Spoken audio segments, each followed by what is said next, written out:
Congo Zibula Meso TV. Y'a la reine Omba. Mon pépé oyo bato ba pemelaka.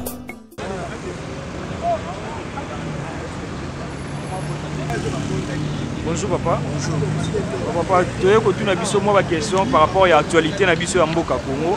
Et tout le monde qui na matanga ya Sphinx na biso limité. Ndeko Kagame ayaki. Ya liboso fo yeba ke Kagame avant élection ya chef de l'État. Azaki parmi bato batelemelaki yango. De deux, ba seigneur de guerre de Est. En tant que gouvernement sûr et responsable et vendu, Kagame aye pas seulement ya rendre hommage à Etienne Tshisekedi, aye pe ko futa moko ya masumu na ye wasalaka pona ba. De deux, muto ya ko élever Etienne Tshisekedi na rang ya héros national, c'est la population. Pour service à rendre du soba congolais, au moins que tout c'est l'ingrat. Si l'institution Yamboko reconnaître Etienne Tshisekedi, c'est l'ingratitude. C'est que de rendre service pendant la jeunesse, à tirer le côté du peuple. Nali tunaye, à tirer le costume à mon non la violence. Non violence. À saluer, non violence. Ce qui est là, Moutololengiwana a attaqué ce qu'on appelle le testament. Testament, monsieur journaliste. Testament, c'est que attaqué et c'est l'accord de Saint-Sylvestre. Donc, à Koufi, attaqué testament. C'est-à-dire, un père digne d'avoir Koufi pour assurer le partage.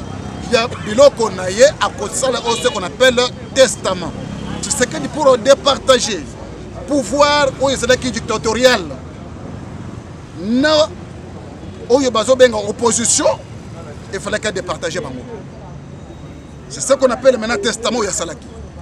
Ce qui to koki ko reconnaître rebelle mususuti ne fait qu'un accord et ko kopesa mutona ranin muto sali testament zana azali o ko élever ya soko benga Phoenix. C'est par rapport à quoi ya misalo asali muto ko douter Tshisekedi asa congolais.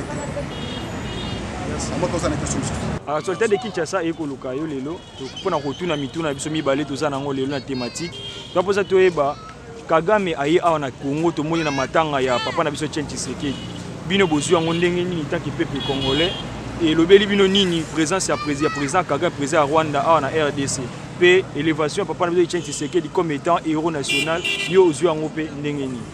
OK, ya liboso na bandi na kotonda na motona yo PC Otuningai et nazo répondre na question no na banzi ezami balé. Oh monsieur le président Kagame, président rwandais Kagame, Paul Kagame. Paul Kagame ayaki bon awa na matanga c'est nous sommes les Africains, boyebi. Ba Africains ebembe ezalaka na munguna te.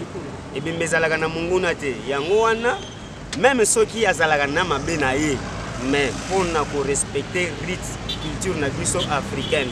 Yango wana ayaki pour s'incliner ou soit pour partager bon pour partager mawate pour sepela na biso parce que Etienne Tshisekedi wa mulumba azalaki mutu oyo peuple congolais ou le monde entier a kolela te azalaki mutu au peuple congolais na monde entier toza ko acclamer to betela maboko. Il a trop fait, Moutoumoko a compris ignorer le combat de Etienne Tshisekedi.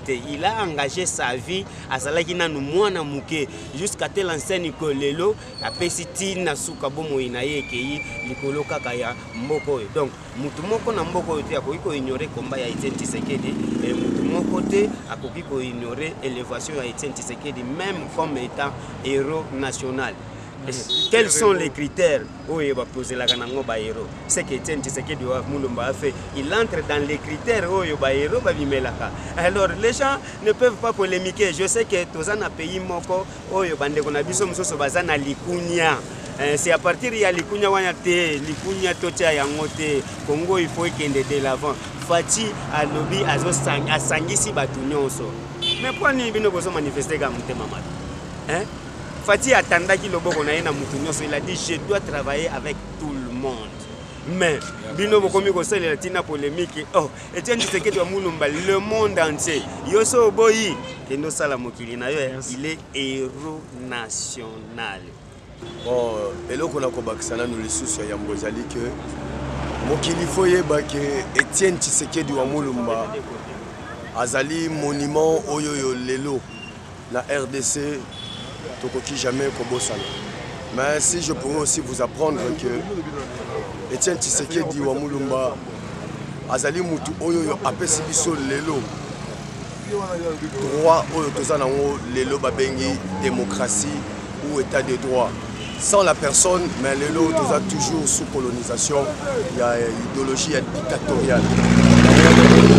Et c'est mon habitude d'aller d'abord, premièrement, pour voir que notre leader, Etienne Tshisekedi wa Mulumba, qu'on a beaucoup aimé, qui est toujours attentif, que Maloba na Enyon soit Lobaki, na kokende na ye et kokisami.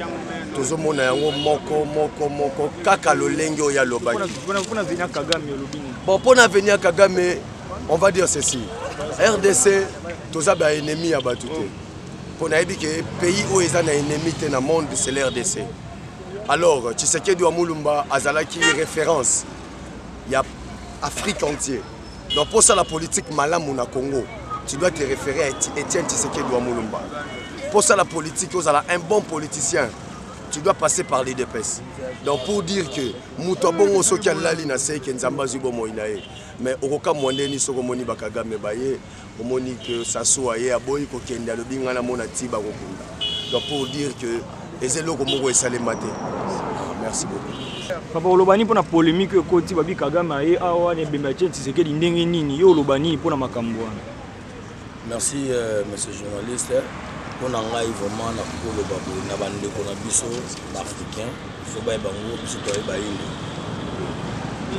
Biso baindo, n'engenza masala biso, tous à la vana entre nous baindo. Biso baindo, tous à la vana qui ni mongote le rôle net ba blande ba la vana ba, abimi ses flancs, habiter mutna mundo qui bonan, tu dois rabongote.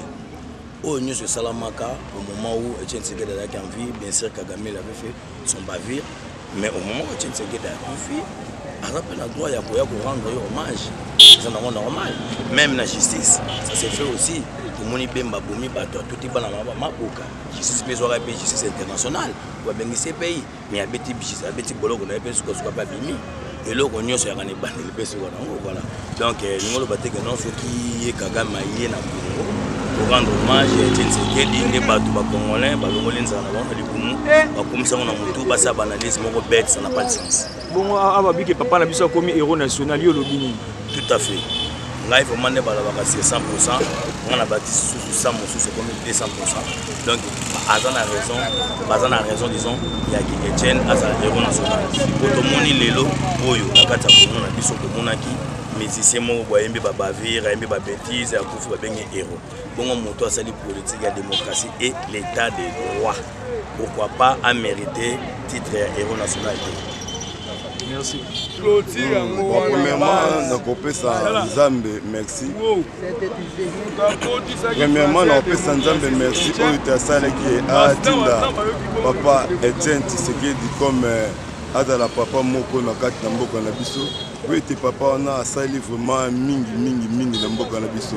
Le président Mobutu, fait président Mobutu, dans un moment, il y a Kangaki, Alobaki, démon vivant, donc vivre deux partis politiques.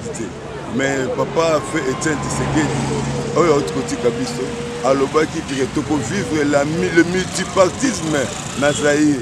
Lelo oyo sokozo otambola ozomona ba parti eza ebele pour na lutte au papa Etienne Tshisekedi asalaki que peuple congolais zaïrois à l'époque le peuple congolais azala libre il y a qu'on s'exprimer il y a penser na parce que ça n'est pas autant ne puisque kombo ya Mobutu atana ndako na bino ozobanga ke ba bureau de bakokanga yo mais lelo oyo politique ezo salama voire même na kati na bise mutu nyonso tali libre ya kolobela mboka na ye kobundela mboka na ye ezali bitumba oyo papa Etienne Tshisekedi a sacrifié qui jeunesse na ye vie na ye atikaki voire même poste azalaki ami intime ya Mobutu ayebisi Mobutu to démocratiser mboka Mobutu ayebisi non mutu bolanda ete parce que abeli liboma mais lelo oyo vérité oyo papa Etienne abundaki lelo peuple congolais nyonso tout aza kovivre yango yango naza papa oyo amérité vraiment bafleur ebele togumbamaka vraiment tokumisaka nzambe mingi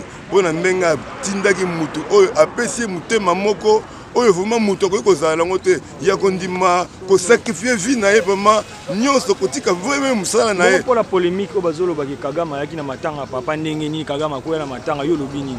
Bon nalingaka mingi kolobela makambo ya bible elobi luka kimia na moto nyonso sa yango moyen mona nzambe eza te.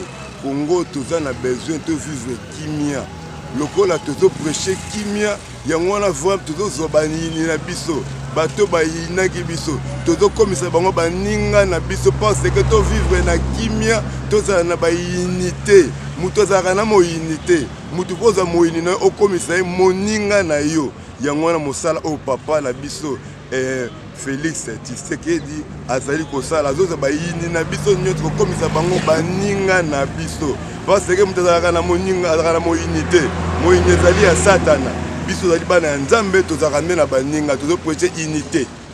Merci. Nga nazo remercier chef de l'État par rapport à l'organisation ya matanga ya père esalami pena ndenge biso moko bana na yetu bande kolinga ezala yango epesananga plaisir ya makasi mingi. Maintenant mpona Kagame toyebi ki asali mabe mingi na RDC mais maloba Kagame lera ayaki alobaki te aye po père azalaki vraiment motu moko boye oyo abandaki korespecte baparole na ye ndenge alobaka le peuple d'abord po ye azalaki parmi bato oyo abengaka père apesa père minduki ya kobengana Mobutu mais père atikala kosala yango te yango wana eloko etushaki ye makasi ya aya to remercier mpe lisusu malgré asala biso mabe mais alakisi ke aza na amour ya Congo donc ekontinue ka ndenge wana na makambo nyonso te oyo etikali. Merci. Toza vraiment na droit ya kobenga super héros national parce que makambo asali na mboka na biso jamais vu na mutu moko atikala na kosala ngo peut-être bake na mboka na monde entier parti oyo ezali na population ebele pesa na bato ebele ezali deuxième partie ezali IDPS zolanda azali kwa deuxième partie oyo ezali na bato ebele c'est pour cela azo mérité bon peuple c'est pour cela amérita ki to lele na bonheur to honorer na ba façon nyonso na ne bolo bana biso ke mutu wana yaki c'est normal eza matanga papa bundaki pe pona ye mutu wana o bino botanga kombo bozo pona soki nani ayaki abundaki liti pona ye pe démocratie ezaka te kaka pona biso mona Congo eza même na Centrafrique même na Rwandais même eza na Angola même eza na Congo Zibula Meso TV, y'a la reine Omba, mon pépé oyo bato ba pemelaka.